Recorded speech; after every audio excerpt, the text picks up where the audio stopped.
ಉಳಿದ ಅದೆಷ್ಟೋ ಅಭಿವೃದ್ಧಿ ಕೆಲಸ ಮಾಡೋದನ್ನ ಬಿಟ್ಟು ಆರ್ಎಸ್ಎಸ್ ನಿರ್ಬಂಧಿಸಬೇಕು ಅಂತೀರಿ, ಅದು ನಿಮ್ಮಿಂದ ಆಗದಿರೋ ಕೆಲಸ. ಅಂದಿನ ಪ್ರಧಾನಿ ನೆಹರು ಅವರಿಗೆ ಅದು ಸಾಧ್ಯವಾಗಿಲ್ಲ ಎಂದು ಸಂಸದ ಕೋಟಾ ಶ್ರೀನಿವಾಸ್ ಪೂಜಾರಿ ಹೇಳಿದ್ದಾರೆ. ಉಡುಪಿಯಲ್ಲಿ ಮಾಧ್ಯಮದೊಂದಿಗೆ ಮಾತನಾಡಿದ ಅವರು, ಪ್ರಿಯಾಂಕಾ ಖರ್ಗೆ ಬಗ್ಗೆ ನಾನು ವ್ಯಕ್ತಿಗತ ದೂಷಣೆ ಮಾಡೋದಿಲ್ಲ. ಚೀನಾ ಯುದ್ಧದಲ್ಲಿ ಸೇನೆಗೆ ಬೆಂಬಲವಾಗಿ ನಿಂತದ್ದು ಆರ್ಎಸ್ಎಸ್. ಪ್ರಿಯಾಂಕಾ ಖರ್ಗೆ ಅವರಿಗೆ ಇದೆಲ್ಲ ಅರ್ಥವಾಗಬೇಕು. ತುರ್ತು ಪರಿಸ್ಥಿತಿ ಕಾಲದಲ್ಲಿ ಇಂದಿರಾ ಗಾಂಧಿ ಅವರಿಗೆ ಆರ್ಎಸ್ಎಸ್ ಬಂದ್ ಮಾಡಲು ಆಗಿಲ್ಲ. ನೆಹರು, ಇಂದಿರಾ ಗಾಂಧಿ, ರಾಜೀವ್ ಗಾಂಧಿ ಅವರಿಂದಲೂ ಆಗಿಲ್ಲ. ರಾಹುಲ್ ಗಾಂಧಿಯಿಂದಲೂ ಕೂಡ ಅದು ಆಗಲ್ಲ ಎಂದು ಕೌಂಟರ್ ನೀಡಿದ್ರು. 2.5 ವರ್ಷದಿಂದ ಒಂದೇ ಒಂದು ಬಸವ ವಸತಿ ಮನೆ ನೀಡಿಲ್ಲ. ಬಿಪಿಎಲ್ ಕಾರ್ಡು ರದ್ದು ಮಾಡಿದ್ದೀರಿ. ಜನರಿಗೆ ಉಪಯೋಗವಾಗುವಂತಹ ರೀತಿಯಲ್ಲಿ ಕೆಲಸ ಮಾಡಿ ಅಂತ ಹೇಳಿದ್ರು. ಇನ್ನು ಸಿಎಂ ಆಯ್ಕೆ ವಿಚಾರಕ್ಕೆ ಪ್ರತಿಕ್ರಿಯಿಸಿ, ಸಿಎಂ ಆಯ್ಕೆ ಶಾಸಕರಿಗೆ ಬಿಟ್ಟ ವಿಚಾರ. ಸಿದ್ದರಾಮಯ್ಯ ನಾನೇ 5 ವರ್ಷ ಮುಖ್ಯಮಂತ್ರಿ ಅಂತಾರೆ. ಇನ್ನೊಂದೆಡೆ ಪರಮೇಶ್ವರ್ ಅವರು ಖರ್ಗೆ ಬರ್ತಾ ಇದ್ದಾರೆ ಅಂತಾರೆ. ಖರ್ಗೆ ಬರ್ತಾರೆ, ಸಿದ್ದರಾಮಯ್ಯ ಅವರಿಗೆ ದಾರಿ ಬಿಡಿ ಅಂತ ಹೇಳ್ತಾ ಇದ್ದೀರಾ ಎಂದು ವ್ಯಂಗ್ಯವಾಡಿದ್ರು. ಡಿಕೆ ಶಿವಕುಮಾರ್ ಒಬ್ಬ ಪ್ರಬುದ್ಧ ರಾಜಕಾರಣಿ ಅಂತ ಹೇಳಿದ್ರು.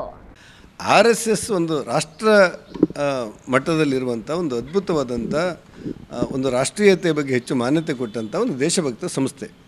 ಈಗ ಆರ್ಎಸ್ಎಸ್ಸನ್ನು ನೆಹರೂರವರು ಒಂದು ಸರ್ತಿ ಪ್ರಧಾನಿ ಆಗಿದ್ದಾಗ ಆರ್ಎಸ್ಎಸ್ಸನ್ನು ರದ್ದು ಮಾಡಲಿಕ್ಕೆ ಪ್ರಯತ್ನಪಟ್ಟರು. ಅವರಿಂದ ಆಗಿಲ್ಲ. ಕಡೆಗೆ ಅವರೇ ಏನು ಮಾಡಿದರು, ಚೀನಾ ಮತ್ತು ಭಾರತಕ್ಕೆ ಯುದ್ಧದ ಸಂದರ್ಭದಲ್ಲಿ 1962ರಲ್ಲಿ ಸೇನೆಗೆ ಬೆಂಬಲವಾಗಿ ನಿಂತಿರುವಂಥ ಶಕ್ತಿ ಯಾವುದು ಕೇಳಿದರೆ ಆರ್ಎಸ್ಎಸ್. ಆ ಕಾರಣಕ್ಕೆ ಅವರೇ ಆರ್ಎಸ್ಎಸ್ಸನ್ನು ಕರೀತಾರೆ. ಎಲ್ಲಿ ಕರೀತಾರೆ? ಭಾರತದ ಗಣರಾಜ್ಯೋತ್ಸವದಲ್ಲಿ ಸಮವಸ್ತ್ರ ಜೊತೆಯಲ್ಲಿ ಬರಬೇಕು ನೀವು ರಾಷ್ಟ್ರಗೀತೆಯೊಂದಿಗೆ ಅಂತೇಳಿ ಅವರೇ ಕರೀತಾರೆ.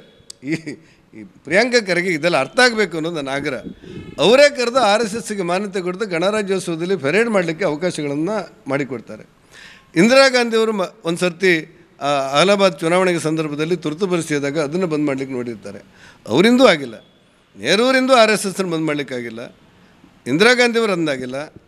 ರಾಜೀವ್ ಗಾಂಧಿಯವರಿಂದ ಆಗಿಲ್ಲ. ರಾಹುಲ್ ಗಾಂಧಿಯವರು ಅಂದ ಆಗೋದಿಲ್ಲ. ಈ ಪ್ರಿಯಾಂಕಾ ಖರ್ಗೆ ಮಾಡ್ತಾರೆ ಆದರೆ ಮಾಡಲಿ ನೋಡೋಣ.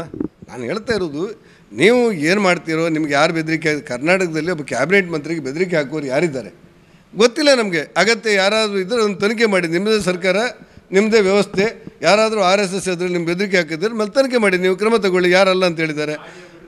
ಅದನ್ನು ಬಿಟ್ಟು ನೀವು ಕ್ರಮ ತಗೊಳ್ಳಿ ಅಂತ ಹೇಳಿದೆ. ಆಡಿಯೋ ಯಾರದೇ, ನಂದೇನು ವ್ಯಕ್ತಿಗತ ಅಲ್ಲ. ಇಲ್ಲಿ ನೀವು ಆಡಿಯೋ ಯಾರೇ ಮಾಡಲಿ, ವಿಡಿಯೋ ಯಾರೇ ಮಾಡಲಿ, ಯಾರೇ ಕಾನೂನು ವಿರುದ್ಧವಾಗಿ ನಡ್ಕೊಳ್ಳಿ, ತನಿಖೆ ಮಾಡಲಿಕ್ಕೆ ನಿಮ್ಮ ಸರ್ಕಾರ ಇದೆಯಪ್ಪ, ನಿಮ್ಗೆ ಏನು ಬೇಕಾದರೂ ಮಾಡ್ಕೊಳ್ಳಿ. ಆದರೆ ಬಡವರ ಕಲ್ಯಾಣ ಯೋಜನೆಯನ್ನು, ಚುನಾವಣೆಯನ್ನು ಮಾಡುವುದನ್ನು, ಆ ಗ್ರಂಥಪಾಲಕರ ಸಮಸ್ಯೆಗಳನ್ನು, ವಸತಿ ಸಮಸ್ಯೆಗಳನ್ನು, ಆಯುಷ್ಮಾನ್ ಭಾರತ್ ಸಮಸ್ಯೆಗಳನ್ನು, ESI ಸಮಸ್ಯೆಗಳನ್ನು, ಇದನ್ನು ಪರಿಹಾರ ಮಾಡುವ ರೇಷನ್ ಕಾರ್ಡ್ ಸಮಸ್ಯೆಗಳನ್ನು, ಇದನ್ನು ಪರಿಹಾರ ಮಾಡಲಿಕ್ಕೆ ಮಂತ್ರಿಗಳು ಬಡದಾಡಬೇಕೇ ಹೊರತು ಆಗದಿರುವ ಕೆಲಸದ ಬಗ್ಗೆ ಹಿಂದೆ ಹೆಜ್ಜೆ ಹಾಕಬಾರ್ದು ಅನ್ನೋದು ನನ್ನ ಆಗ್ರಹ.